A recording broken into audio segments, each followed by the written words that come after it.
Diriyah is the source of Saudi identity, and it's the source of Saudi pride. The entire culture of Arabia started in Diriyah. It's a history which actually paints such a beautiful understanding of where the intelligentsia of society originates in the kingdom.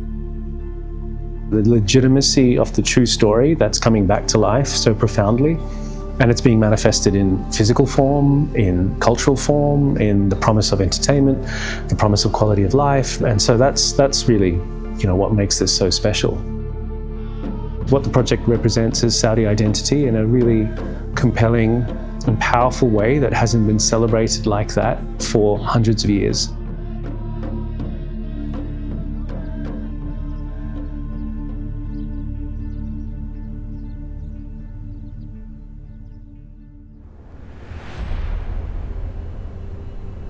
The kingdom has a manifesto called Vision 2030.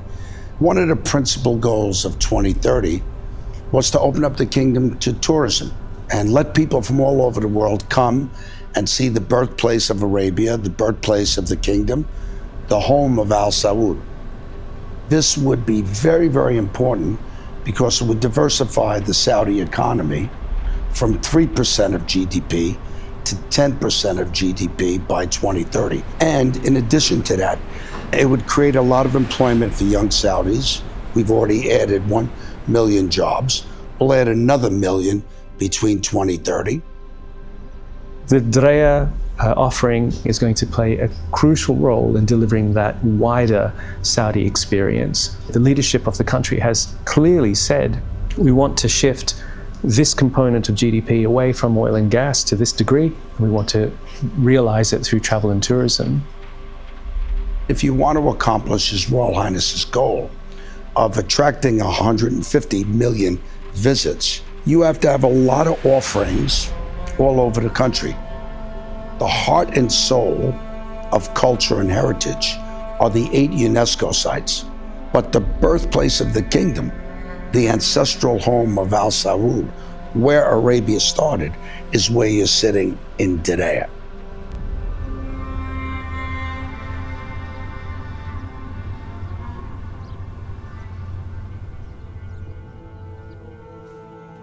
By 1727, when the first Saudi state is formed, until 1766, when At-Turayf, our UNESCO World Heritage Site, was at its peak, we ended up with what was this very intelligent societal construct with a system of justice and a system of currency. The first treasury building across the Arabian Peninsula being in At-Turayf.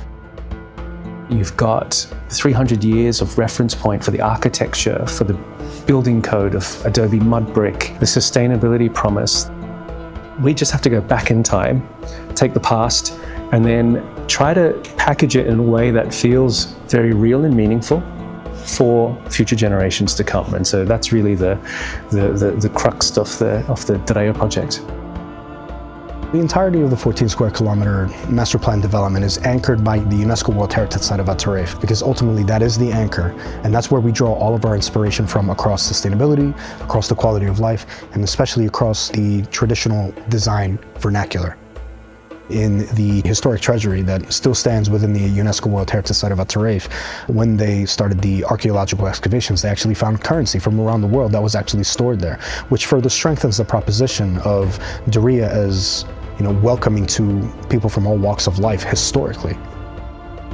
When we started working on the master plan, we looked into how the Najdi cities evolved. If you look at the At-Turayf urban fabric, you can see the small alleys. You can see the compacted buildings. You can see that all the buildings were built using local materials like the mud bricks, al-athal wood, that were sourced within the same region, the same environment. The Najdi urban fabric is sustainable by its nature. In simple words, the Najdi architecture is the soul of Diriyah development. We respected and we wanted also to honor what we had in At-Turayf 300 years ago.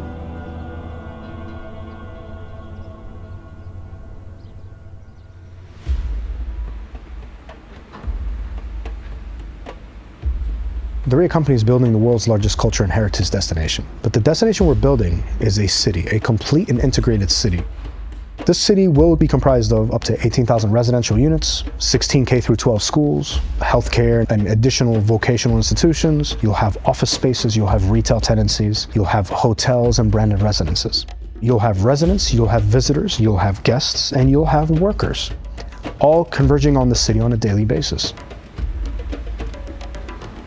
Well, the intention is that with 9 major museums and 500 retail and universities and mosques, you would have an ecosystem that could live, pray, work, enjoy the culture and heritage in a pedestrian-friendly walking master plan.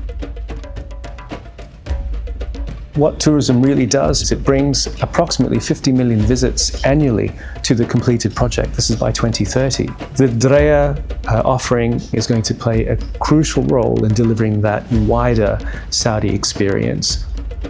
Wadi Safar is a separate master plan altogether. Its intention is to be a meeting place for great visionary leaders from all around the world. You have 10 hotels with very large footprints, but very low number of keys. And at the center of this community, we have a 27-hole Greg Norman golf course, adjacent to the Royal Equestrian and Polo facilities, which is just absolutely spectacular. It's always going to feel like you're in Diriyah, but just Wadi Safar is going to be a little bit special and a little bit exceptional.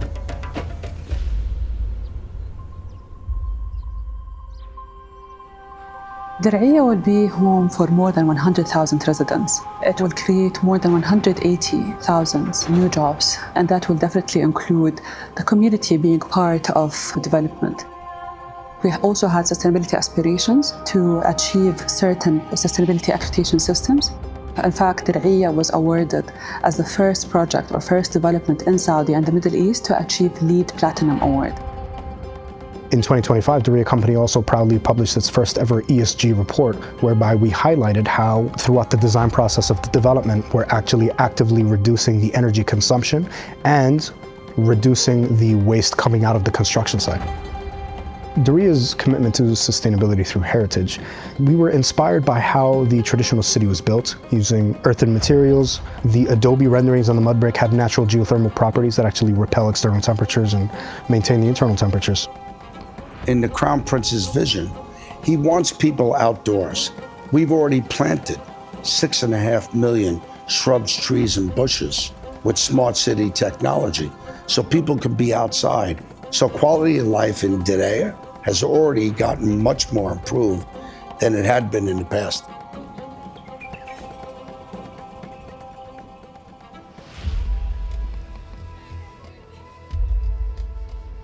I really enjoy being part of this truly once-in-a-lifetime project. This is a very, very special, unique moment in time and in history for everyone. Where else in the world could you be part of undergoing this incredible, unique transformation?